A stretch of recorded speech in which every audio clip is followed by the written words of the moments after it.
விஜய் நேயர்களுக்கு அன்பு நம்மோடு அனைத்து இந்திய ஜனநாயக பாதுகாப்பு கழகத்தின் தலைவர் பேராயர் காட்ஃப்ரே நோபல் இணைந்திருக்கிறார். வாருங்கள் அவரோடு பேசலாம். பேராயர் வணக்கம். வணக்கம். வணக்கம். தமிழக வெற்றி கழகத்தின் சார்பாக 2வது மாநில மாநாடு மதுரையில் வெற்றிகரமாக நடந்து முடிந்திருக்கிறது. விஜய் மீது ஏகப்பட்ட விமர்சனங்கள். விஜய்க்கு இந்த காசெல்லாம் மிஷினரிகள் தான் கொடுத்தாங்க. விஜய்க்கு அவருக்கு ஏது காசு, அவருடைய சொந்த செலவுல இவ்வளவு எல்லாம் பண்ண முடியாது அப்படின்னு மீண்டும் விஜயை கிறிஸ்தவ மத அரசியல் பின்னணியை நோக்கி தள்ளக்கூடிய ஒரு முயற்சி நடந்து வருவதாக சொல்றாங்க. எப்படி பாக்குறீங்க? அதாவது இவர் அரசியலுக்குள்ள வர முந்தியே பிஜேபி ஹெச் ராஜா என்ன சொன்னாங்க, ஜோசப் விஜய்னு ஒரு லெட்டர் பேட்லாம் காட்டி முதல்ல வெளியே கொண்டு வந்தாங்க. அவர் ஜோசப் விஜயா இருக்கட்டும், ஆண்டனி விஜயா இருக்கட்டும், எந்த விஜயா இருந்தானே அவருக்கு எதுக்கு இந்த கவலை? ஃபர்ஸ்ட் எக்ஸ்போஸ் பண்ணாங்க. அப்போ இதுல யாரு மதவாதத்தை கொண்டு வராங்க? பிஜேபி, ஆர்எஸ்எஸ், இந்து முன்னணி.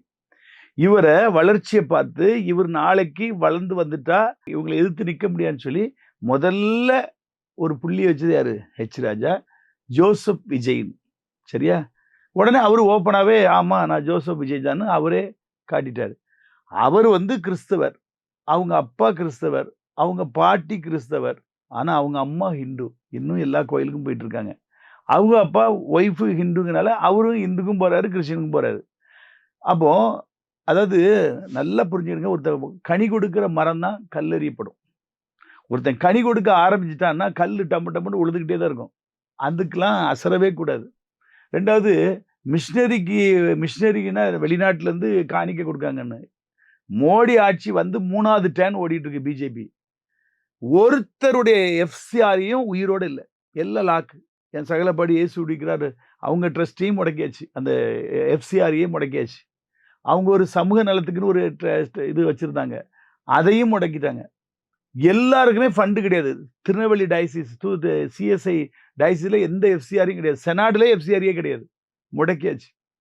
எல்லா எஃப்சிஆரையும் முடக்கியாச்சு. வெளிநாட்டுல இருந்து ஃபண்டே கிடையாது. இப்போ எப்படிங்க ஃபண்ட் வருது? எப்படி கப்பல்ல கடத்தி கொண்டு வராங்களா மூட முடியா கட்டி? இல்ல அப்படின்றது பணத்தை நேரடியாக கொடுக்குறாங்க அப்படின்ற மாதிரி விமர்சனம் இல்ல. விஜய் கிறிஸ்தவ மக்களுக்காக இருக்கிறார், அந்த சார்பு கிடையாதுங்க. நான் ஒண்ணு சொல்ல கேளுங்க. இன்னைக்கு பிஜேபி ஒரு மதவாத கட்சி.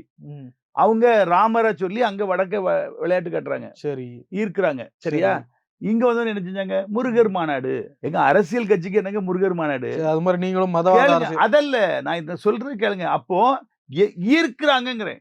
உங்களுக்கு இந்துக்களை பிஜேபி பக்கம் வர வைக்கணும், அதுக்கு முருகரை தூக்கி உயர்த்துறாங்க, அங்க ராமரை உயர்த்துறாங்க, மதத்தை வச்சு தான் பக்கம் இழுக்கிறதுக்கு. இப்போ இந்த சாயத்தை கிறிஸ்தவங்க மேல பூசணும்னு பாக்குறாங்க. பட் இயற்கையாவே இப்ப நான் ஒண்ணு சொல்ல கேளுங்க. உங்க பிரதர், ஓன் பிரதர் ஒரு பாலிடிக்ஸ் ஆரம்பிக்காரு, நீங்க அவரை நேசிக்க மாட்டீங்களா? தான் தம்பியுடைய கட்சி வளர்ந்து வரணும் விரும்ப மாட்டீங்களா? சரி. அதே போல எனக்கு நம்ம கிறிஸ்தவ சகோதரர் தானே. மதத்தின் அடிப்படையில மதத்தின் இல்லைங்க, நான் இனத்தின் அடிப்படையில் கிறிஸ்தவ சகோதரர். மதத்தை சொல்லாதீங்க. ஒரு குடும்பம் மதம்லாம் நீ காட்டாதீங்க. கிறிஸ்தவ ஒரு மதமே கிடையாது. கிறிஸ்தவ நல்வழிப்படுத்துகிற ஒரு வழி, ஒரு பாத்வே தான். சரியா? அது மதம் கிடையாது. பொதுமக்கள் பார்ப்பாங்க மதம். இயேசு கிறிஸ்து மதத்தை ஸ்தாபிக்க வரவில்லை, மதவாதிகள் தான் அவரை கொலை செய்தார்கள். இயேசு சொர்க்கத்துக்கு போறதுக்கு ஒரு வழியை காட்ட வந்தாரு. நானே வழியும் சத்தியமும் ஜீவனுமா இருக்கேன்னாரு. என் வழியா ஒருத்தன் பிரவேசித்தால் நித்திய ஜீவனை பெறுவான்னாரு. மதத்துக்குள்ள வந்தா போவான்னு எங்கேயாவது இயேசு சொல்லியிருக்காரா? அதை உடைக்கிறதுக்கு தான் இயேசு வந்தாருங்க. அந்த மத சாமியார்கள் தான், மத போதகர்கள் தான், ஆசாரிகள் தான் இயேசுவை கொலை செய்தார்கள். மதம் கிடையாது கிறிஸ்டியானிட்டி மதம் கிடையாது. யூதர்கள் மதம். நீங்க அதையும் மெர்ஜ் பண்ணாதீங்க. கிறிஸ்தவ ஒரு சொர்க்கத்துக்கு செல்லக்கூடிய ஒரு வழி. சரி, இந்திய அரசியலமைப்பு சட்டப்படி கிறிஸ்தவம் ஒரு மதம் தான். அது இருக்கட்டும், உங்க மதம் தான் அது இருக்கு. நீங்க உங்க பைபிள்ல எதை வேணாலும் வச்சுங்க. சரி, அது இருக்க மதம். ஆமா, என் சகோதரன் நிக்கிறேன், நான் அவரை நேசிக்கிறேன். ஏங்க நாங்க அதிமுக, நாங்க திமுக இங்க சொக்கார. பிஜேபி செய்யறதுக்கும் சொக்காரங்களா? பிஜேபி நினைக்கிறதுக்கு உங்களுக்கு என்ன வித்தியாசம்? அதெல்லாம் விட்டுருங்க. நீங்க தானே சொன்னீங்க. நான் சொல்லுங்க, பிஜேபி அப்படி ஒரு அணியை திரட்டாங்க. நீங்க கிறிஸ்டியன். எங்க அப்பா காலத்துல இருந்து நான் எல்லாருமே திமுகக்கு அடிமைகளா இருந்தோம். இன்றைக்கும் கிறிஸ்தவம் எல்லாம் திமுகக்கு அடிமையா இருக்கு. அப்ப எங்களுக்கு எங்க மதமா அவரு? ஸ்டாலின் எங்க மதமா? கடவுளே இல்லங்கிற ஆசை. இதனால் வரைக்கும் கிறிஸ்தவத்துல இருந்து யாரும் பெரிய அளவுல சோபிக்கல. இன்னைக்கு விஜய் வராருன்றதுக்காக போய் கூடுறீங்களா? ஏங்க நேசிக்கணுங்க. எங்க காண்கிற சகோதரத்தில் அன்பு கூறாதவன் காணாத தேவனத்தை எப்படி அன்புகிறான்? என் இனத்துல என் சகோதரன் ஒருத்தன் நிற்கான், அவன் நாங்க ஆதரிப்போங்க. சரி இப்ப என்ன சொல்றீங்க? ஆ. பிஜேபி இந்துக்களை வச்சு திரட்டி அரசியல் செய்து ஆமா. அது மாதிரி கிறிஸ்தவர் ஒருத்தர் வந்திருக்காரு. அவரை ஒன்று திரட்டி இல்ல. நாங்க கிறிஸ்தவ மத அரசியல் நான் செய்வோம். சொல்ல கேளுங்க. மத அரசியலா? கேளுங்கங்க. கிறிஸ்தவரெல்லாம் அவரு வரல. அவரு முதல் மாநாட்டுக்கு குங்குமம் பொட்டு வச்சு தான் வந்தாரு. நீங்க தான் சொல்றீங்கப்பா. ஏங்க என் அவன் சகோதரர் ஒருத்தர் வராரு, கிறிஸ்தவர் ஒருத்தர் வராரு, நாங்க அது ஆதரிக்கிறோம். நான் சொல்றேன். அவரு சொல்லல. நீங்க திருச்சி பேசக்கூடாது. விஜய் என்னைக்கா கிறிஸ்டின் சொன்னாரா? அவரு இந்து குங்கும பொட்டுலாம் வச்சுட்டு வராரு. மாநாட்டுல குங்கும பொட்டு வச்சுட்டு சரி, வந்தாரு. அதை ஏன் நீங்க உரிமை கொண்டாடுறீங்கன்னு கேக்குறேன். எங்க விருப்பங்க. எங்களுக்கு எப்படி சார்? விருப்பம். எங்களுக்கு எங்க சமுதாயத்தை சேர்ந்த, எங்க மதத்தை சார்ந்த, எங்க கிறிஸ்தவத்தை சார்ந்த ஒருவர் வரட்டும் என்று நாங்க விரும்புகிறோம். இதுல என்ன தப்பு இருக்கு? என்னங்க தப்பு இருக்கு? இதுவரைக்கும் நாங்க செம்பு தூக்குனோம் அப்ப திமுகவுக்கு. அப்ப இந்த தமிழ்நாட்டுல இருக்க இந்துக்கள்லாம் இந்து தலைவர் ஒருத்தர் வரணும். இந்துக்களா நாங்க ஒன்று அதுக்கு தான் போடுவோம்னு முருகன்னு போறாங்க. முடிவு பண்ணுனா என்ன ஆமா. ஆகுறது? இது மாதிரி ஆயிடுச்சுங்க. மதம் சார் யார் ஹலோ, நினைச்சா? இங்க பாருங்க. யார் இப்ப வந்து மத அரசியல் தான். எங்க எதுக்கு நான் இந்த ட்ரெஸ் போட்டு வந்திருக்கேன்? எங்க மத அரசியலுங்க. எங்க மத அரசியல்? அதிமுக கூட யார் இருக்கா? எங்க சார் மத அரசியல்? ஏங்க, எங்க மத அரசியல் எங்க நடக்குது? முருகர் மாநாடு யார் போனா? மத அரசியல் முருகர் மாநாடு எதுக்காக நடத்துறாங்க? மத அரசியல் முருகர் மாநாடு எதுக்கு நடத்துறாங்க? முருகர் மாநாடு யார் அரசு சார்பா நடத்துறா? நடத்துறாங்க. யார் நடத்துறா? அரசு சார்பா நடத்துறாங்க. அரசு நடத்துச்சு. என்னங்க நீங்க பேசுறீங்க? அரசு இந்து சமய ஹலோ, அறநிலையத்துறை சார்பா அதெல்லாம் நடத்துறாங்க. கிடையாது. யார் நடத்துனா? பிஜேபி தலைமை தாங்கி இதெல்லாம் இருக்கீங்க இதே தெரியல. சார், BJP அதுக்கு முன்னாடி முருக மாநாடு நடத்துனாங்க. இவங்க பிஜேபி நான் சொல்றேன் கேளுங்க. நடத்துனாங்க. இந்து முன்னணி நடத்துச்சு, பிஜேபி நடத்தல. யார் போய் தலைமை தாங்கனா? நைனா நாங்க தான் விசிட் சரி பண்ணி எல்லாம் பண்ணாரு. தாங்கட்டுமா என்னப்பா? ஆமா, அதே மாதிரி நாங்க செஞ்சுட்டு போறோம். உங்களுக்கு என்ன? ஓ, அது மாதிரி நீங்க மத அரசியல் செய்றீங்க. எங்க மத அரசியல் இல்லங்க. இல்ல நீங்க சொல்ல வர்றது இப்ப நான் சொல்றேன் இதுக்கு கேளுங்க. அத மேற்கோள் காட்டுறதுனால இப்ப பிஜேபி மத அரசியல் செய்து மதத்துல ஒன்று திரட்டுறாங்க. அது மாதிரி நாங்களும் மதத்துல அதாவது கேளுங்க, பிஜேபி இந்துத்துவா வந்து கிறிஸ்தவர்களை அடிச்சு நொறுக்கி நசுக்குவாங்க, முஸ்லீமை நொறுக்குவாங்க. கேளுங்க, அதை புரொட்டஸ்ட் பண்றதுக்கு கண்டிப்பாக அரசியல் அமைப்பு வேண்டும். அதற்காக அனைத்து இந்திய ஜனநாயக பாதுகாப்பு கழகம் என்கிற ஒரு கட்சியை நான் ஆரம்பிச்சு நிறுவியிருக்கேன். நான் ஒரு ஸ்டார் கிடையாது சார். ஆனா இன்னைக்கு ஒரு ஸ்டார் உள்ள வராரு. அதற்கு எதிராக தான் மதசார்பற்ற முற்போக்கு கூட்டணி இருக்க. எது? DMK alliance. எந்த அலைன்ஸுங்க? DMK alliance. எது? முஸ்லிமுக்கு சிஏஏ சட்டம் கொண்டு வந்தாங்க. ஸ்டாலினோ அவர் மகனோ போராடினாங்களாங்க. எதிர்த்தாங்கல்ல? என்ன எதிர்த்தாங்க சொல்லுங்க. எங்க என்ன எதிர்த்தாங்க? போராட்டம் நடந்துச்சா? சாலை மறியல் பண்ணாங்களா? உண்ணாவிரதம் இருந்தாங்களா? சட்டமன்ற முதுகெலும்பே கிடையாதுங்க திமுகக்கு. சும்மா போட்டுக்கிட்டு முன்னாடி எதிர்கட்சி தலைவரா இருக்கும் போது மோடி வரும்போது கருப்பு பலூனை ஏத்துனாங்க. இப்ப ஏத்த சொல்லுங்க பாப்போம். வெள்ளை கொடி பிடிச்சிட்டு வெள்ளை கொடை பிடிச்சிட்டு போய் பிளைட் கிட்ட போய் நிக்கிறாரு. சும்மா இவங்க எல்லாம் ஊழல் கட்சிங்க. இவங்க எல்லாம் நேரத்துக்கு நேரம் பச்சை வந்து போய் மாறுவாங்க. இது மாதிரி மத அரசியல் செய்யணும்னு நினைக்கிறது நியாயமா? மதத்தால ஒன்று கூடணும்னு நினைக்கிறது நியாயமா? எது இல்லங்க. அரசியல்ல மதத்தால நியாயம். என்ன வந்து ஒருத்தன் கொல்ல வாரான், அவனை எதுக்குறதுக்கு நாங்க பேட்ரியாட்டா இருக்கோம். அவ்வளவுதான். நாங்க எதிர்த்து அடிக்க மாட்டோம். கிறிஸ்தவங்க என்னைக்கும் அடிக்க மாட்டோம். தமிழ்நாட்டுல அடிக்க வரான். தமிழ்நாட்டுல இருக்க கிறிஸ்தவர்களுக்கு இத்தனை நாள் வரைக்கும் சப்போர்ட் பண்றது கிறிஸ்தவர்கள் தானா? யார் சொன்னா? இல்லங்க, இன்னைக்கு மதசார்பற்றவர்கள், இந்துக்கள், நான் சொல்ல பெரியாரிஸ்ட், மதசார்பற்றவங்க என்ன செஞ்சாங்க கிறிஸ்தவத்துக்கு? ஒண்ணுக்கு பல்லாவரம் கிட்ட ஒரு சர்ச்சை உடைச்சாங்க திமுக ஆட்சியில. நிறுத்தினாரா? ஸ்டாலின் நிறுத்தினாரா? சொல்லுங்க. இசிஐ சபை ஒரு அருமையான ஒரு மலையில இருந்துச்சு. சபையை ஜேசிபி வச்சு உடைச்சாங்க. யாருங்க கேட்டா? மதம் மாறிய பட்டியலின கிறிஸ்தவர்களுக்கு எஸ்சி சலுகை வழங்க வேண்டும்னு இப்போ ஒரு தீர்மானம் போயிருக்கு. யார் போட்டா? நான் 15 யார் போட்டா? நான் 15 வருஷமா சொல்லிட்டு இருக்கேங்க. இன்னைக்கு தான் ஸ்டாலின் தெரிதோ? எவ்வளவு மாநிலங்கள்ல மதமாற்ற தடை சட்டம் வந்துருச்சு. தமிழ்நாட்டுல வந்திருக்கா? அப்படின்னா அவரு ஏன் இந்துக்களுக்கு சப்போர்ட்? அவங்க அம்மா அந்த வீட்டம்மா எதுக்கு இந்து கோயிலா போகுது? எதுக்கு அவரு வீட்டுக்குள்ள இந்து சாமியார் வந்து பஜனை பாடுறாங்க? அது வேற சார். நீங்க மறுக்கிறவங்கன்னு சொல்றாங்க. கிறிஸ்தவத்துக்கு இந்த மதசார்பற்ற முற்போக்கு கூட்டணி என்ன செஞ்சதுன்னு கேட்டீங்கன்னா அதுக்கு 2 வார்த்தை சொன்னேன். நான் சொல்லியிருக்கேன். 15 வருஷம் நான் சொல்லியிருக்கேன். ஏன் ஸ்டாலின் சொன்னா நீங்க கிறிஸ்தவர் சார் சொல்லலாம் சார். அவங்க இந்துக்களா இருந்துகிட்டே உங்களுக்காக குரல் கொடுக்குறாங்கல்ல. என்ன கொடுத்து சாதிச்சிட்டாங்களா? குரல் எவ்வளவு நேரம் ஏங்க குரல் கொடுக்க இடத்துல இருக்காரு அவர் முதலமைச்சருங்க. அவர் குரல் கொடுக்க இடத்துல இருக்காரு. நினைச்ச முடியாதங்க. சும்மா போட்டுட்டு அவங்க எல்லாம் சும்மா கிறிஸ்தவங்களை ஏமாத்தி பழிச்சுக்கிட்டு இருக்காங்க. முஸ்லீமை ஏமாத்தி பழிச்சிட்டு இருக்காங்க.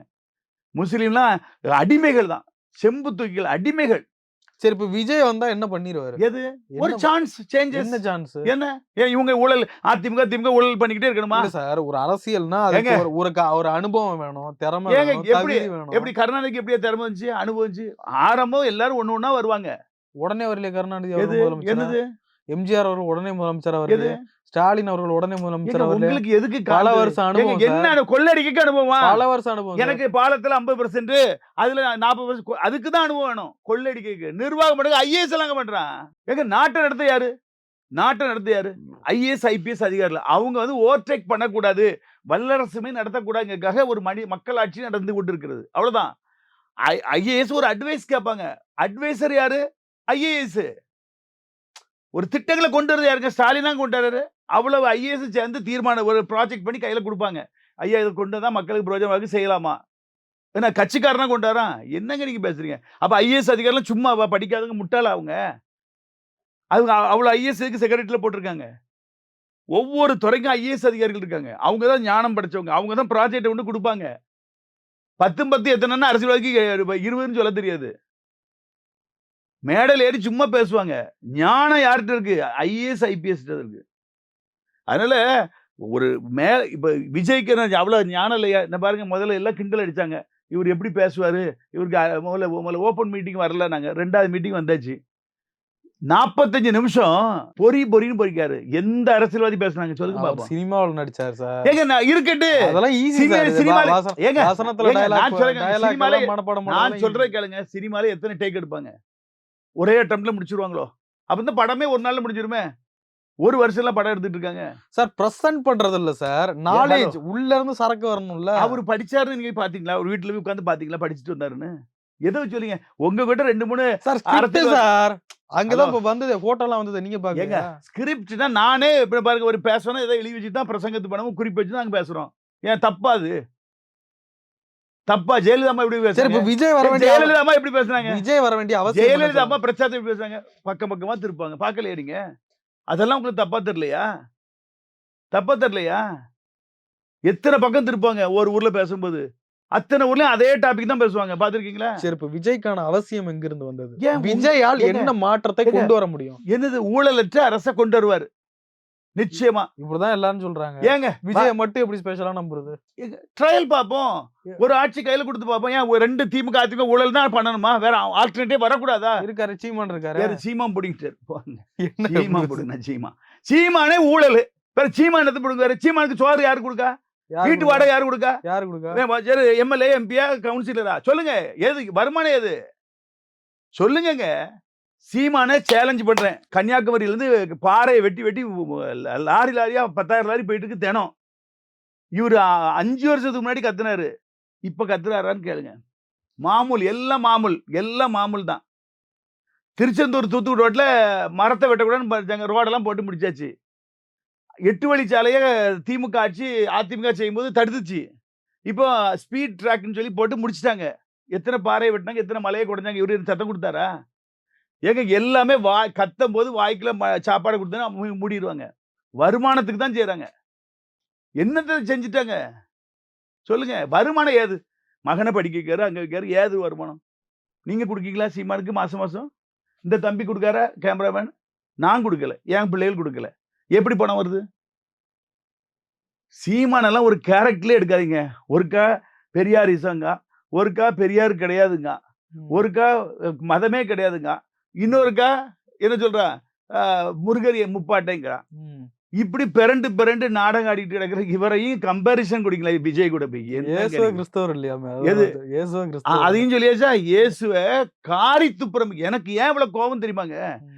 அவரு ஒரு 5-6 வருஷத்துக்கு முன்னாடி ஒரு வீடியோ வெளியே வந்துச்சு. என்ன பண்ணாருன்னா, நம்ம இயேசு கிறிஸ்து கடைசியில அவரு விடைபெறும் போது சீஷர்களோட பாதத்தை கழுவினாரு. கழுவிட்டு ஒரு அப்பத்தை எடுத்து பிரெட் எடுத்து பிச்சு, இதை வாங்கி புசியுங்கள், இது உங்களுக்காக கொடுக்க என்ன பிற்கப்படுகிற என்னுடைய சரீரமா இருக்கிறது, என்னை நினைவு கூறும்படி செய்யுங்கள். அப்படியே பாத்திரத்தை எடுத்து பானம் பண்ண கொடுத்து திராட்சை ரசத்தை கொடுத்து, இதை வாங்கி பருகுங்க, இது என்னுடைய ரத்தமா இருக்கிறது, என்னை நினைவு கூறும்படி செய்யுங்க. அதான் முட்டா பையமே பேசுறான். என்னை நினைவு கூறும்படி செய்யுங்கன்னாரு. இது என் ரத்தம்னு சொல்லி தரல, என் சதம். அவன் சொல்றான், ஏன்னா இயேசுடைய சதையை தும்பாங்களாம். அப்ப என்ன அவங்க காட்டேரியா? ரத்தத்தை குடிக்கிற காட்டேரியா? இதெல்லாம் ஒரு கிரிட்டிசம் பேசலாம். அதெல்லாம் ஒரு கிறிஸ்தவனா இருந்து வெளியே போய் பேசலாமா? உனக்கு பிடிக்கலையா, நீ முருகர் பக்கம் போ. அதுக்காக எங்களை தாக்கி பேசக்கூடாதுங்க. சரி, விஜய் பக்கம் வாங்க. விஜய் வர வேண்டிய அவசியம் என்ன இருக்கு? எது அவசியம் தேவை இருக்குங்க? 2 ஊழல் கட்சி. நான் பார்ட்டி கூட இருக்கேன், எனக்கு தெரியும். 2 ஊழல். ஒரு அரசியல் அனுபவமே இல்லையா? கொள்ளடிக்க ட்ரைனிங் எடுக்கணுமா? நான் திரும்ப சொல்லுங்க. ஆட்சியை நடத்துறதுக்கு ஐஏஎஸ் ஐபிஎஸ் இருக்காங்க. நான் நடத்தட்டுமாங்க, என் கையில கொடுங்க, நடத்துறேன், அழகா நடத்துறேன். யாரு? எடப்பாடியும் பக்கத்துல வர முடியாது, ஸ்டாலினும் பக்கத்துல வர முடியாது. நடத்தி காட்டட்டா? நடத்தி காட்டட்டா சொல்லுங்க. ஏங்க நான் எவ்வளவோ திட்டம் இருக்கு. நான் ஒண்ணே ஒண்ணு சொல்றேன். 50 வருஷத்துல காமராஜருக்கு பிறகு எந்த அரசாங்கமாவது அணை கட்டு பெருசா கட்டினாங்களா? ப்ரூவ் பண்ணுங்க. காமராஜர் 8 அணையை ஒரே ஆட்சியில கட்டினாரு. சேர்வலாறு, பாபநாசம், அங்க பெரிய பெரிய அணைகள் இருக்குது. பெரிய மலை. இவங்க நாங்களும் அணையை கட்டினோம். என்னது? ஒரு ஆத்துல 3 அடி தண்ணி போகும். அதுல ஒரு 4 அடி சுவரை கட்டுவான். கேட்டா தடுப்பணை. இது அணையாங்க இது? அவ்வளவு தண்ணியும் வெள்ளத்துல போயிட்டு இருக்கு, கடல்ல போய் சேருது. தண்ணி பற்றாக்குறை இருக்கு. ஒரு அணையை கட்ட வக்கு கிடையாது. 2 அரசாட்சிக்கு தான் சொல்றேன். ஏன் அணை? இது கேட்கறவங்க சிந்திக்கட்டுங்க. நான் கேட்கறதுக்கு பதில் சொல்லட்டு. அப்ப எனக்கு இந்த டவுட் வந்தோடனே நான் சில ஆராய்ச்சியாளர்கிட்ட கேட்கிறேன். அதாவது ரோடு போட்டா 50% கமிஷன், பாலம் கட்டினா 300 கோடினா 150 கோடி பைக்கில் வந்துருது. 2 ஆட்சிக்கு தான். சரியா? எல்லாத்துலயும் கமிஷன் வந்துருது. ஆனால் இந்த அணைக்கட்டுல 5000 கோடின்னு ஒதுக்கணும். ஒதுக்கி ஒரு அணையை கட்டும்போது கமிஷன் வைத்தா அந்த அணை இடிஞ்சிட்டுனா 10,000 குடும்பம் செத்து போயிரும். அப்போ அதுல ஊழல் செய்ய முடியாது. தார் ரோட்ல ஊழல் செய்றீங்க, உடனே பேந்துருது, உடனே ஒட்டு போட்டு ஒட்டுறீங்க. போன ஆட்சியில அபார்ட்மெண்ட் ஹவுசிங் போர்ட்ல கட்டினாங்க. இப்படி சொரிஞ்ச உடனே பவுடரா விழுந்துச்சு, பாத்தீங்களா? அதை திரும்ப பிளாஸ்டர் பண்ணிக்கலாம். ஆனால் அணைக்கட்டுல ஊழல் செய்தால் அணைக்கட்டு இடிந்து விழும். அப்போ பல லட்சம் கோடி கன அடி தண்ணி ஒரே ஸ்பீட்ல வெளியே வரும்போது ஒரு 500 ஊரை அழிச்சு கொண்டுட்டு போயிடும். இந்த ஒண்ணுக்காக தான் அணையை கட்டலையாங்க. அதனாலதான் காமராஜர் சாகும்போது பையில பணம் கிடையாது. இன்னைக்கு எடப்பாடிட்டு எத்தனை 1000 கோடி இருக்கும், எத்தனை லட்சம் கோடி இருக்கும். திமுக குடும்பத்துல எத்தனை லட்சம் கோடி இருக்கும். சேகர் பாபுட்ட எத்தனை லட்சம் கோடி இருக்கு. ஈவா வேலுகிட்ட எத்தனை லட்சம் கோடி இருக்கு. ஜெகத் ரட்சகிட்ட எத்தனை லட்சம் கோடி இருக்கு. மா சுப்பிரமணியம் எத்தனை லட்சம் கோடி இருக்கு. விஜய்க்கு கேக்கு பதில் சொல்லுங்க. விஜய் திசை திருப்ப கூடாது. கேக்கு பதில் சொல்லுங்க. சைக்கிள் ரிக்ஷா ஓட்டுறவங்க இன்னைக்கு 45 காலேஜ் வச்சிருக்காங்க. அப்ப நீங்க அவங்களே வச்சு கும்பிடணும். இன்னொருத்த வரக்கூடாது. யாரு? உங்க கிறிஸ்தவர்கள் தானே கும்பிடுறீங்க. நான் கிறிஸ்தவன் தான். எதுக்கு? பெரிய ஒரு கிறிஸ்தவ கூட்டமே மைனாரிட்டிய பல ஆலயங்கள்ல பாத்திருக்கேன். பல ஆலயங்கள்ல நான் தான் எதுக்குறேன். என்னை போல எல்லாரும் எதுக்க ஆரம்பிச்சிட்டாங்க. எல்லாரும் புரிய ஆரம்பிச்சிட்டீங்க. அப்ப என்ன பண்ணுங்க? ஃபர்ஸ்ட் போய் உங்க மக்களை ஃபர்ஸ்ட் திருத்துங்க. இது வழியா தான் திருத்துறேன். இது வழியா அங்க திருத்துறீங்க. ஆமா, இப்ப நான் பேசுறேன்ல. மக்களை போய் திருத்தி அவங்கள முதல்ல பயன்வாஷ் பண்ணி கொண்டு ஸ்டெப்பா வருவாங்க. இது மூடத்தரமா கான்கிரீட் போட்டுருக்காங்க. சிற்பி மாதிரி செதுக்கி தான் உடைக்க முடியும். எடுப்புல உடைக்க முடியாது. நான் இறங்கியிருக்கேன் 10 வருஷம். முதல்ல இறங்கும்போது வான்னு கத்துனாங்க. இப்ப கத்த சொல்லுங்க, ஒருத்தரும் கத்தல. புரியுதா உங்களுக்கு? அப்படியே கொஞ்சம் கொஞ்சமா மாறும். மாத்திக்கிட்டு இருக்கோம். மாறும். விஜய்க்கு ஒரு பக்குவமே இல்லையா? மு.க. ஸ்டாலின் அவர்கள் அங்கிள்ன்றாரு. ஏங்க அங்கிள்ல கெட்ட வருதையா? நீங்க ஒரு முதலமைச்சருக்கு ஒரு முதலமைச்சர் மாமான்னு தப்பாங்க. என்ன பேசுறீங்க? அப்ப எங்க அப்பான்னு அவர் சொல்றாரு? சொல்லுங்க. நான் அவர் அப்பா எடுத்துக்க முடியாங்க சார். ஏன்னா எங்க அம்மாவுக்கு மாப்பிளையா அப்பானா? என்னையா பேசுறீங்க? எங்க அம்மாவை கல்யாணம் கட்டிருக்காரா? அப்பான்னு சொல்றீங்க. என்ன ஒரு பேராயிரு இப்படி அப்படிதான் பேசுவாங்க. என்னது? அப்பானா கெட்ட வருதுங்க. எப்படிங்க அப்பான்னு சொல்ல முடியும்? நீங்க அப்பான்னு சொல்லுவீங்களா? ஒரு அப்பா எத்தனை அப்பாங்க? பேராயிரு என்ன? உங்களுக்கு ஒரு அப்பா எத்தனை அப்பா? சர்ச்சில் ஃபாதர் நீங்க அது இந்துக்கள் சொல்றாங்க. நாங்களே பாதிரியார் தான். எப்படி கூப்பிடுறீங்க? பாதிரியார்னா என்ன? ஐயான்னு தான் சொல்றேன். பாதிரியார்னா என்னது? அவங்க உபதேசியார்னு அர்த்தம். பாதிரியார்னா வேற அர்த்தம். எங்க பாதிரியார்னா உபதேசியார். பாதிரியார்னாலும் ஃபாதர் தான் அர்த்தம். ஃபாதர் கிடையாது. அது இந்துக்காரங்க ஃபாதர்னு வச்சுட்டாங்க. ஃபாதர் கூப்பிடுறது எப்படி கூப்பிடுறீங்க? எது? நாங்களாம் ஐயா தான். ஃபாதர் தான். நாங்க ஐயா தான் கூடுவோம். எங்க சிஎஸ்ஐல எல்லாம் ஐயா தான். ஐயா. கேத்தலிக்ல ஃபாதர்னா அதுக்கு ஏங்க நான் சொல்ல கேளுங்க. அப்பான்னு யாரு சொல்ற? தமிழ். அப்ப அவரையும் ஃபாதர்னு சொல்லுங்க. ஏன் அப்பாங்கிறது? அப்பான்றது கெட்ட வார்த்தை. கெட்ட வார்த்தைங்க. ஏங்க ஒருத்தருக்கு ஒரு அப்பா தான் இருப்பாங்க. 2 அப்பா இருந்தா கெட்ட வார்த்தை. ஒருத்தருக்கு ஒரு அப்பா தான் இருக்கணும். கொச்சப்படுத்துறீங்க எப்படி? ஏன் உண்மையா ஒருத்தருக்கு ஒரு அப்பா தான் இருக்க முடியுங்க. 2 அப்பான்னு என்ன அர்த்தம்? யாருங்க இப்ப அவர் சொன்னோன்னு எல்லாரும் அப்பான்னு கூப்பிட்டாங்களா? சொல்லுங்க பாப்போம். சொல்லுங்க. எத்தனை பேருங்க அப்பான்னு கூப்பிட்டாங்க? சொல்லுங்க. நீங்க கூப்பிட்டீங்களா? கேமராமேன் நீங்க கூப்பிட்டீங்களா அப்பான்னு? விஜய் பேசுனதே நாகரிகம் இல்லன்றாங்க. அதை தாண்டி ரொம்ப தரம் தாழ்ந்து போறீங்க. ஏங்க அப்பா எல்லாம் சொல்ல முடியாதுங்க. கண்டவனெல்லாம் அப்பான்னு அங்க சொல்ல முடியாது. ரோட்ல போற புறம்போக்கெல்லாம் அப்பான்னு சொல்ல முடியாது. அவன் பிள்ளை அப்பான்னு சொல்லட்டு, இனிய நிதி உதய நிதி அப்பா தாத்தான்னு சொல்லட்டு. அங்கிள் பொதுவான வேடுங்க. நீங்க நார்த்து போங்க எல்லாரும் அங்கிள்பாங்க. ஃபாரின் போங்க எல்லாரும் அங்கிள்பாங்க. பொதுவானது. அது ஒரு பொதுமக்களை அங்கிள்பாங்க. புரியுதா உங்களுக்கு? அதுல கெட்ட வார்த்தை இல்லையே. அவன் வேணா பேசினாரு சொல்லுங்க. உங்களுக்கு அதான் சொல்றேன், எல்லாரும் சேர்ந்து இப்படி அடிமைகளாயிட்டியே. உங்களை திருத்துக்கு கடவுள் தான் இறங்கி வரணும். முதல்ல உங்க மக்களை போய் திருத்திட்டு எது எங்க மக்கள் திருந்துக்கிட்டு தான் இருக்காங்க. எங்க திருத்திட்டு நான் இருக்காங்க? எங்க இந்த எலெக்ஷன்ல திமுக காங்கிரஸ் கூட்டணிக்கு மாற்றவா ஓட்டு போட சொல்லுங்க. வருறாங்க, என்ன ஆகுதுன்னு பாருங்க. அவ்வளவு மொத்தமா மாறி வருது. எங்க விஜய்க்கு வருதா இல்லைன்னு பாருங்க. வெறி பிடிச்ச அடிமைகள் இருப்பான். அவன் வேணா திமுக ஒழிக வாழ்க வாழ்கன்ட்டு கிடப்பான். இது கிறிஸ்தவங்க கண்டிப்பா வருவாங்க. அதுக்காக இது கிறிஸ்தவ கட்சி நாங்க சொல்ல வரல. ஒரு ஒரு மாற்று வேணுங்க, கண்டிப்பா வேணும்.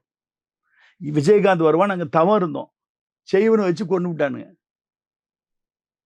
மந்திரவாதம் ஓதி யாகத்தை வளர்த்து அதை வளர்த்து அந்த ஆளை பாதி குறை வயசுல கொண்டு விட்டாங்க. நேர்ல வக்கில்ல, பின்னாலோடி முதுகுலோடி குத்தி கொண்டு விட்டாங்க. இவங்களுக்கு என்னன்னா, ஒண்ணு நீ ஆளணும், இல்ல நான் ஆளணும். நீ ஆண்டா உனக்கு 60 எனக்கு 40, நான் ஆண்டா எனக்கு 60 உனக்கு 40. இந்த சிஸ்டம் இருக்கா இல்லையா? இருக்கா இல்லையா? ரியலா எம்ஜிஆர் காலத்துல இருந்து நடந்துட்டு இருக்கு. எம்ஜிஆர் ஆட்சி காலத்துல முதல்ல கருணாநிதி கவனிச்சுட்டு வான் பாறான். அதுக்கப்புறம் தான் இங்க வருவாங்க. இது ஜெயலலிதா அம்மா காலத்தில் நடந்துட்டு தான் இருக்கு. இப்ப ஒண்ணும் இல்லைங்க, ஸ்டாலினுக்கு ஒரு கேள்வி கேட்கேன், உங்க மீடியா வழியா கேட்கேன். அம்மாவுடைய மரணத்தை, ஜெயலலிதாவுடைய மரணத்தை நான் முதல் ப்ராஜெக்ட் நான் கையெழுத்து போட்டு முதல்ல உள்ள வந்த உடனே முதலமைச்சர்னு இதை விசாரிப்பேன். அதுக்காக அவங்க என்ன, அவங்க கட்சி எங்க கட்சி கிடையாது, எதிர்கட்சி தான். ஆனாலும் அவங்க தமிழ்நாட்டு முதல்வருடைய மரணத்தை குறித்து சொல்வேன்னாரு. 4.5 வருஷம் முடிஞ்சு போச்சு. ஸ்டாலினுக்கு இந்த இது வழியா கேட்கிறேன், என்ன செஞ்சீங்க? மக்களை ஏமாத்துறீங்களா? அதிமுக ஓட்ட வேணும்னு சொல்லி ஏமாத்தி வாங்குனீங்களா? ஜெயலலிதா அம்மாவுடைய மரணத்தை குறித்து இன்னும் மர்மம் இருக்கிறது. நான் அந்த மர்மத்தை உடைப்பேனாரு. 4.5 வருஷம் உடைக்க முடியலையா? கேட்கிற கேள்விக்கு அவர் ஸ்டாலின் சொல்லணும். மக்களை ஏமாத்துறலாம் அது அந்த காலம். அப்பாவி மக்களை ஏமாத்தி அதிமுக ஓட்ட திருடுறதுக்கு அந்த வார்த்தை டயலாக்கு. சரி, இந்த இது என்னாச்சு? கொடநாடு 5-6 கொலை நடந்திருக்கு. காவல்துறை மண்ணை கவிட்டா இருக்கு. கொடநாடு கதை என்னாச்சுங்க? ஒரு முதலமைச்சர் வீட்டை கொள்ளையடிச்சு கொலை பண்ணாங்க. அந்த கேஸ் என்னாச்சு? அந்த கேஸ் என்னாச்சு? எடப்பாடியார் திடீர்னு ஆவேசமா சட்டமன்றத்தில் எழும்புனா, கொடநாடு என்ன? கொடநாடு இது மிரட்டுறதுக்கு தான் கொடநாடா?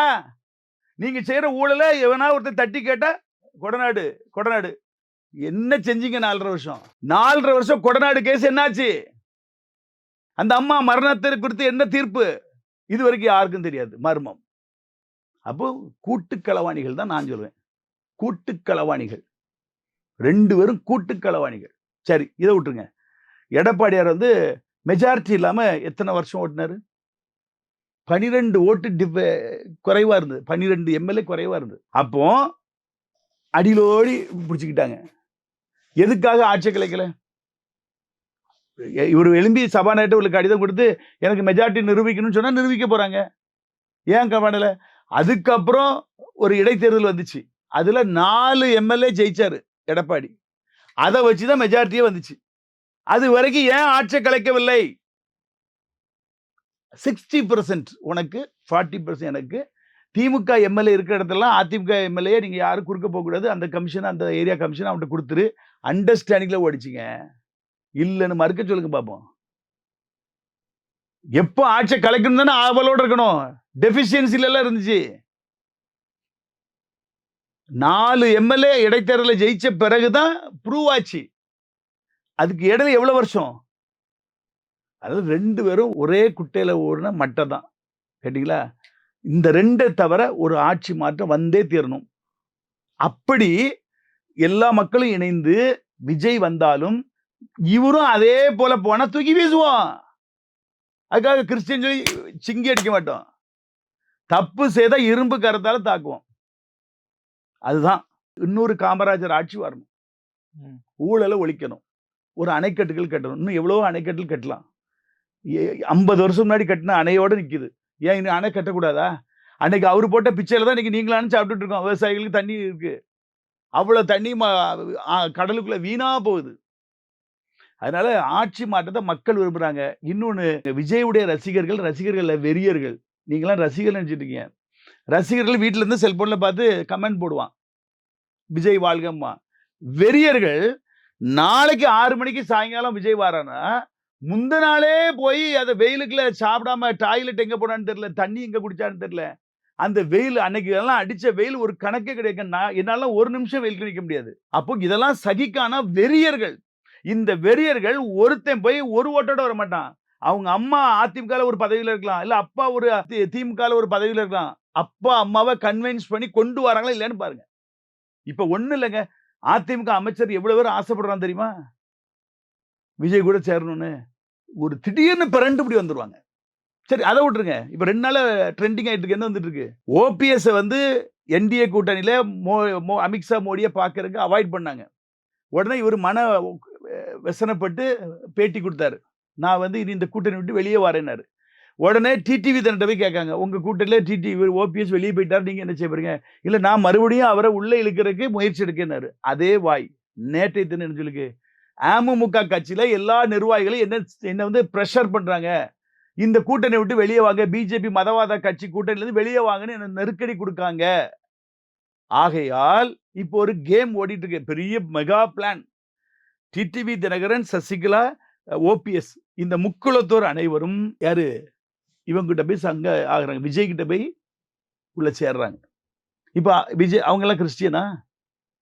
சரி இப்போ முக்குளத்தோரை வச்சுதான் அதிமுக தலையெழுத்து இருக்கு. இன்னைக்கு போன ஆட்சியில வந்து முக்குளத்தோர் ஓட்டு வராதனால தான் எடப்பாடி ஆட்சி இழந்தது. ஏன்னா டிடிவி தினகரன் 15 லட்சம் ஓட்டை பிரிச்சாரு. அந்த 15 லட்சம் ஓட்டும் அதிமுகவுக்கு விழுந்திருந்தால் தனி மெஜாரிட்டில ஜெயிச்சிருப்பாங்க. சரியா? அப்புறம் இதை சோதிக்கிறதுக்கு தான் ஓபிஎஸ் வந்து என்ன செய்யறாரு? பலாப்பழம் சின்னத்துல தனியா நிக்கிறார். சுயேட்சையில் நிக்கிற 5 ஓபிஎஸ் கொண்டு வரிசையா கொண்டு உள்ள விடுறாங்க. கன்ஃபியூஸ் பண்றதுக்கு.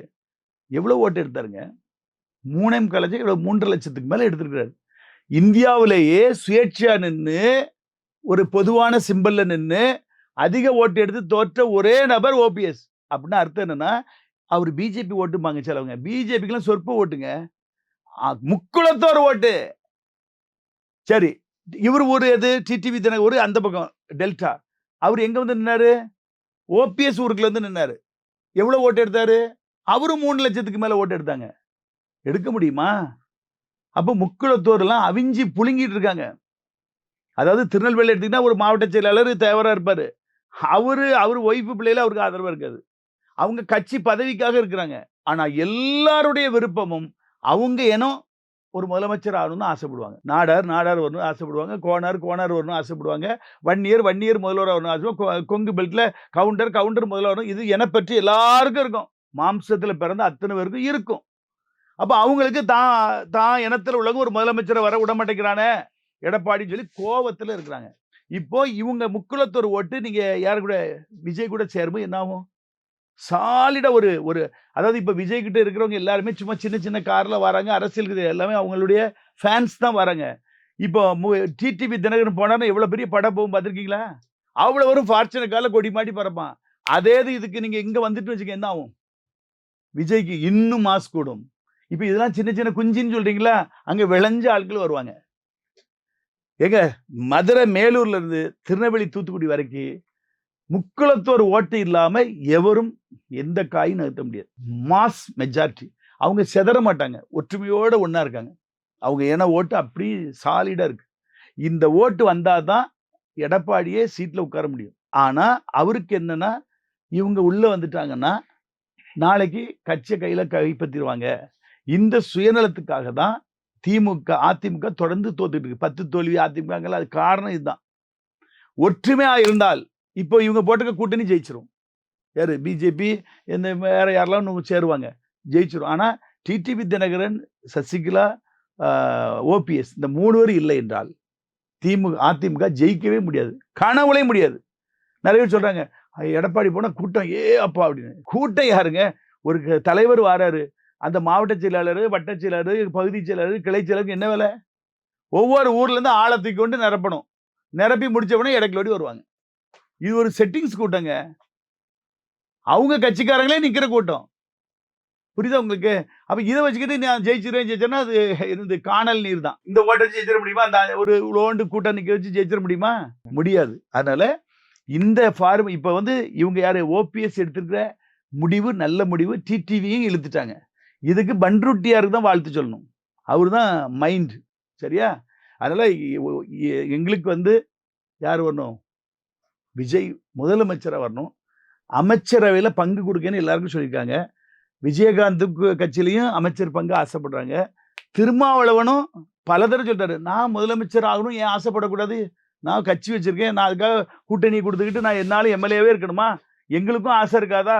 ஓப்பன் டாக்ல சொன்னாரு. விஜய் ஃபர்ஸ்ட் மீட்டிங்ல டிக்ளேர் பண்ணிட்டாரு. இப்பவும் டிக்ளேர் பண்ணாரு, என் கூட சேர்ந்தீங்கன்னா ஆட்சியில பங்குன்ட்டாரு. எனக்கும் ஆசைதான். நான் என்னாலும் கத்திக்கிட்டே இருக்கணுமா? நானும் அரசாங்கத்துல அதிகாரத்துக்குள்ள வந்தாதான் ஏன் அனைத்து இந்திய ஜனநாயக பாதுகாப்பு கழக கட்சியை நான் வளர்க்க முடியும். ஒரு தடவை நான் பவர்ஃபுல்லா இருந்தாதான் என்னை நம்பி என் மக்கள்லாம் வருவாங்க. அப்ப நான் இப்படியே இருக்கணுமா? எல்லாரும் ஆசை. அப்ப இந்த பரந்த எண்ணம் கொண்ட விஜய் வாழ்க. இவங்கெல்லாம் நேரோ மைண்டு. எடப்பாடியும் கொடுக்க மாட்டாங்க, யாரு ஸ்டாலினும் கொடுக்கவே மாட்டாங்க. நேரோ மைண்டு. யார் கொடுப்பாங்க? உதயநிதி கொடுத்தாங்க. அடுத்து இனிய நிதி கொடுப்பாங்க. இனிய நிதிக்கு 2 வருஷத்துக்கு கல்யாணம் ஆயிரும். அப்புறம் அவனுக்கு ஒரு பிள்ளை பிறக்கும், புண்ணிய நிதின்னு. அந்த புண்ணிய நிதியை கொண்டாட ஆரம்பிச்சிருவாங்க. புரியுதா உங்களுக்கு? அடுத்தவங்க வளரக்கூடாது. இவன் வந்து விஜய் சொன்னதுல உண்மையாவே கிரேட் ஃபேட்ஸ், பொது நலத்தோடு. சரியா? அதனால நிச்சயமா இந்த கூட்டத்தை யாராலும் கலைக்க முடியாது. இது பொக்கு கூட்டம் கிடையாது. நான் ஒரே ஒரு எக்ஸாம்பிள் சொல்றேன் மக்களுக்கு. ஒரு 25 வருஷம் முன்னாடி எனக்கு ஒரு ஃப்ரெண்டு வீட்டுக்கு நான் போயிருக்கேன். அவர் இஸ்லாம் வகுப்பை சேர்ந்தவர். அப்போ அவங்க தம்பி பையன், ஒரு குட்டி பையன், 1.5 வயசு பையன், இப்படி பனியன் இப்படி தூக்கி தூக்கி போட்டு ஏதோ ஸ்டைல் பண்ணான். அப்போ நான் கேட்டது, என்ன ஸ்டைல் பண்ணாங்க? அது விஜய் ரசிகர் அவன் அப்படிங்க. எப்போ? 1.5 வயசு பையன். எப்போ? 25 வருஷம் முன்னாடி. இப்போ அவனுக்கு வயசு என்ன இருக்கும்? 26 வயசு இருக்கும். அவன் எங்க போயிருவான்? 1.5 வயசுலே உள்ள ஊறிட்டு விஜய். அப்ப அது ஓட்டர்ல. இப்ப நீங்க சொல்லுங்க, அந்த மீட்டிங்ல 18 வயசு பையன், 15 வயசு பையன்லாம் வந்தாங்க, 14 வயசு வந்தாங்க. இன்னைக்கு 14, அடுத்த எம்பி எலெக்ஷன்ல 18. புரியுதா உங்களுக்கு? இன்னைக்கு 14 வயசுங்க, அடுத்த எம்பி எலெக்ஷன் 4 வருஷம் ஆகும். அவன் ஓட்டர் ஆயிருவான். அதனால அதெல்லாம் நீங்க தப்பு கணக்கு போடவே முடியாது. 2வது, கட்டாயம் தான் பெற்றோர்களை, தான் குடும்பத்தில் உள்ளவர்களை வளைச்சு கொண்டு வந்துருவாங்க அந்த பசங்க. அது மாத்திரல, ஊருக்குள்ள குறைஞ்சது ஒருத்தன் 10 ஓட்டை கொண்டு வந்துருவான். இது அதிமுகல முடியாது, திமுகல முடியாது, தேமுதிகல முடியாது, சீமானால முடியாது, உலகத்தால ஒருத்தரால முடியாது. இவ்வளவு பெரிய வெறியர்களை கையில வச்சிருக்கான். ரசிகர்கள் இல்ல, வெறியர்கள். வெறி. சரியா? அந்த கூட்டத்துக்கு வரவிடாது, எப்படி எவ்வளவோ தடுத்தாங்கன்னு எல்லாரும் பேட்டி கொடுத்தாங்க. பஸ்ஸை நிப்பாட்ட மாட்டேங்கிறானா, காட்டுக்குள்ள கொண்டு, அந்த ஊர் எங்க இருக்குன்னே தெரியல, எங்கேயோ ஒரு பொந்துக்குள்ள கொண்டு போட்டான். போட்டு எவ்வளவோ தடுத்து பார்த்தாங்க. அப்புறம் ஒரு சேர் உடையுதுங்க. எங்க வாடகை கொடுக்க சேர் தான், ஆம் இல்லாத சேர். ஏறி நின்னா உடஞ்சிருங்க. இவங்க எல்லாரும் ஏறி நின்று பார்க்குறாங்க. ஏன்னா ஒருத்தன் ஏறினோடனே முகம் தெரிய மாட்டேங்குது. உடனே எல்லாரும் ஏறி நிற்காங்க. அவன் வச்சிருக்க 150 ரூபா சேரு ஏறினோடனே டபக்குன்னு காலு வெடிச்சு உடஞ்சிரும். உடையுமோ உடையாதா? இந்த ஆம் உள்ள சேர் உடையாது. ஆம்லெஸ் சேரா போட்டுக்காங்க, கண்டிப்பா உடையும். உடனே அதை கிரிட்டிசைஸ் பண்ணி எங்க பொதுமக்கள் இவ்வளவு பேர் கூட்டம் வரும்போது கையும் உடையும், காலும் உடையும். அதுல இவ்வளவு பேர் சாகாம திரும்பி போனானே, அதே ஒரு பெரிய பாக்கியம். இவ்வளவு பெரிய கிரௌட மேனேஜ் பண்ண முடியுமா? எவ்வளவு சிஸ்டமா? இந்த பக்கம் 30 கேபின், இந்த பக்கம் 30 கேபின். அந்த கேபினுக்குள்ள டியூப் போட்டு தண்ணி, ஏன்னா வெளியே எங்கேயா போய் குடிச்சிட்டு உள்ள வர முடியாது. அந்தந்த கேபின்ல தண்ணி சப்ளை பண்ணாரு. எவ்வளவு அருமையாங்க. எவரால இப்படி செய்ய முடியும்? எவரால செய்ய முடியும் சொல்லுங்க? எவரால செய்ய முடியும்?